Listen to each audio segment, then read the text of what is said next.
தற்போது சிற்றுரை. சிங்கப்பூரைச் சேர்ந்த தமிழ் எழுத்தாளர் M.K. குமார் கவிதைகள், சிறுகதைகள் மற்றும் குறு நாவல்கள் ஆகிய பல்வேறு இலக்கிய வடிவங்களில் தொடர்ந்து படைப்பாற்றலுடன் எழுதி வருகிறார். எழுத்துலகை தாண்டி குறும்பட இயக்குநராகவும் தன்னை வெளிப்படுத்தியுள்ளார். தி செரங்கூன் டைம்ஸ் இதழின் ஆசிரியர் குழுவிலும் செயல்பட்டுள்ளார். இன்றைய நிகழ்வு பற்றியும் நம் கவிஞரை பற்றியும் சிற்றுரை வழங்க திரு M.K. குமார் அவர்களை மேடைக்கு அழைக்கிறோம். அனைவருக்கும் வணக்கம். சொல்லும்போதே சொல்லிட்டாரு, ரொம்ப சிற்றுரைன்னு சொல்லிட்டாரு. அதனால நான் பேச்சாளன் கிடையாது. இந்த விழாவின் நாயகர் மதிப்பிற்கும் அன்புக்கும் உரிய எங்கள் ஊரை சேர்ந்தவர். அவர் அறந்தாங்கி என்ற ஊரை சேர்ந்தவர். அறந்தாங்கி பேரை பாருங்க, அருமையான பேர் பாருங்க. அறத்தை தாங்கி நிற்கக்கூடிய ஒரு ஊர். நண்பருக்கு என்னுடைய வாழ்த்துக்கள். இந்த விழாவின் நாயகன் அவருக்கும் தேசிய உலக வாரியத்தினுடைய தலைவர்கள் அங்கே இருக்காங்க, அவங்க திரு அழகிய பணியில் அவர்களுக்கும், தமிழ் மொழிபெயர்ப்பாளர் வந்திருக்காங்க, எழுத்தாளர் வந்திருக்காங்க, கே நல்லதம்பி, அவங்க தான், அவங்களுக்கும் மற்றும் சிங்கை இந்த தமிழ் இலக்கியத்தில் வாழக்கூடிய தமிழ் இலக்கியத்தையே சுவாசமாக மூச்சாக செய்து கொண்டிருக்கக்கூடிய நண்பர்கள் அனைவருக்கும் என்னுடைய மாலை வணக்கங்கள். நான் நிறைய பேசுறதுக்காக வரல. அவருடைய கவிதையை நிறைய வாசிச்சிருக்கேன். குறிப்பாக ஒரு 2 கவிதையை மட்டும் சொல்லிடுறேன். எனக்கு அது ரொம்ப பிடித்தமான ஒரு கவிதை. அப்படினால, பழம் நறுக்கிய விளிம்பில் எறும்புகள் மொய்க்கின்றன, யாரும் கையில் எடுக்காதீர்கள், அன்பின் கூச்சத்தை அனுபவிக்கட்டும் கத்தி. இப்போ நீங்க கண்ண முடிவு எறும்பாயிருங்க. ஒரு கத்தி இருக்கு, பழத்தை விட்ட கத்தி ஒன்று இருக்கு, கத்தி முனையில் எறும்பு போயிட்டு இருக்கு அந்த சுவைக்காக. இப்போ நீங்க அந்த எறும்பா நீங்க ஃபில் பண்ணி வச்சிங்களேன், அந்த சுவை தெரியும் உங்களுக்கு. அந்த அன்பின் கூச்சத்தை நீங்கள் ஒரு எறும்பாய் உணர முடியும். அது ஒரு நிறைய வாட்ச் எல்லாத்தையுமே நான் சொல்ல முடியாது, பேசலாம் அதை. அதே மாதிரி இன்னொரு கவிதை நான் வாசிக்கிறேன். இது எனக்கு ரொம்ப நான் சந்தோஷமா நினைக்கிறேன் இந்த கவிதை வாசிக்கிறது.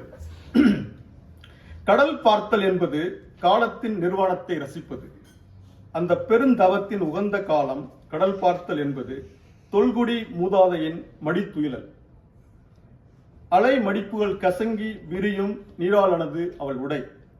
கடல் பார்த்தல் என்பது கசடுகள் நீங்கும் அகக்குளியல். கரையிலிருந்து ஊருக்குள் நுழைய படிய துவங்குகிறது அன்றாடத்தின் புழுதி. ரேவதி அவங்க இந்த புத்தகத்தை மொழிபெயர்த்திருக்காங்க, இந்த தேர்ந்தெடுக்கப்பட்ட கவிதைகளை. ஒரு பொதுவாக மொழிபெயர்ப்பு அப்படி என்னன்னா, முக திரையிட்ட ஒரு பெண்ணை முத்தமிடுதல் அப்படிம்பாங்க.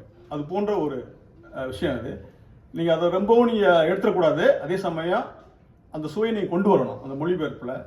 அவங்க இப்பதான் முதன்முறையை பார்க்கிறேன், அவங்க பேசுனதை கேட்டேன். அவங்க நிச்சயமாக இந்த தொகுப்பு ஆங்கிலத்திலும் அந்த தமிழ்ல என்ன ஒரு சுவை இருக்கோ அந்த சுவையை அவங்க ஆங்கிலத்தில் கொண்டு வந்திருப்பாங்க கண்டிப்பா நம்புறேன். ஏன்னா எல்லாரும் சும்மா சேட்ஜிபில போய் மொழிபெயர்த்த முடியாது. கவிதை அதுக்கு உண்டான ரசனை வேணும். அப்போ ஒரு புறவயமா ஒரு விஷயத்தை பார்க்குறோம், ஒரு தாமரப்பு இருக்கு, ஒரு யானை இருக்கு அப்படின்னு பார்க்குறோம், பட்டாம்பூச்சி இருக்குன்னு பார்க்குறோம். அதை எப்படி நம்ம கவிதையா மாற்ற போறோம்னு ஒன்று இருக்கு. அது ஒரு கவினுடைய மனநிலை.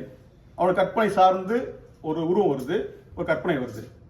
இந்த புறவயமான விஷயத்தை கவிதையா மாற்றும் பொழுது அது எப்படி உங்களுக்கு ஒரு கவிதை ரசனையோட மாறுது அப்படிங்கிறது இன்னொரு மாயம். அது இங்க இருந்து இங்க ஜம்ப் பண்ணக்கூடிய ஒரு மாயம். அது அந்த கவிதை அப்படி மாறுறது.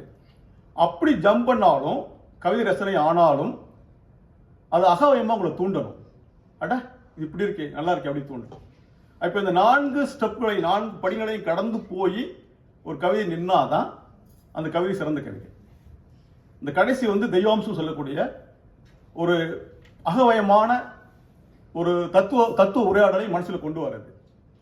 அது 5ஆம் நிலை கவிதையில. அப்ப இது யாழிசையுடைய கவிதை படிக்கும் பொழுது எப்பவுமே சில கவிதைகள் 2ஆம் 3ஆம் நிலை இருக்க வாய்ப்பு இருக்கும். எல்லாருமே வரும். அது எல்லாருமே சிறந்த படைப்பாளி ஆக முடியாது.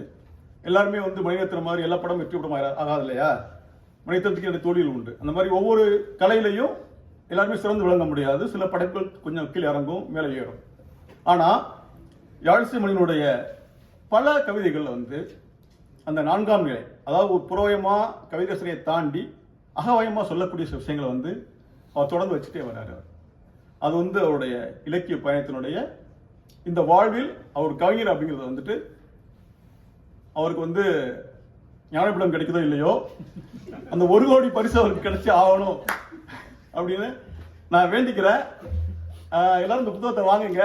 வாங்கிட்டு, ஏன்னா இது வந்து தமிழ் ஆங்கிலத்தில் இருக்கு, இது இன்னும் பல நாடுகளுக்கு போகணும். இந்த இந்த அந்த ரசனை வந்து இன்னும் பல நாடுகளுக்கு, பல வாசல்களுக்கு தாண்டி தாண்டி போய்கிட்டே இருக்கணும். அதான் நம்ம செய்யக்கூடிய ஒரு கவிஞருக்கு நம்ம செய்யக்கூடிய ஒரு கைமாறு, அவரை மதிக்கிறது, அவருடைய படைப்பை ரசிக்கிறது.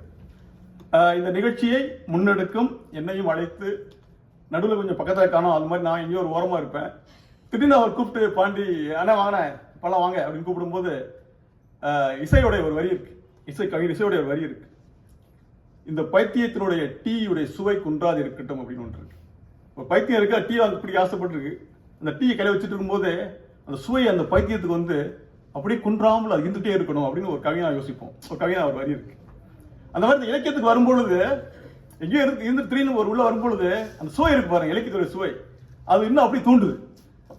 ஸோ உங்கள் அனைவரையும் இந்த மாலை வேளையில் வணங்கி வாழ்த்தி நிகழ்ச்சிக்கு வந்ததுக்கு நன்றி சொல்லி, குறிப்பாக சொல்லாட முன்களுக்கு நன்றி சொல்லி, இந்த பைத்தியத்தின் சுவை எப்போதும் குன்றாது இருக்கட்டும் என்று கூறி வாய்ப்புக்கு நன்றி கூறுகிறேன்.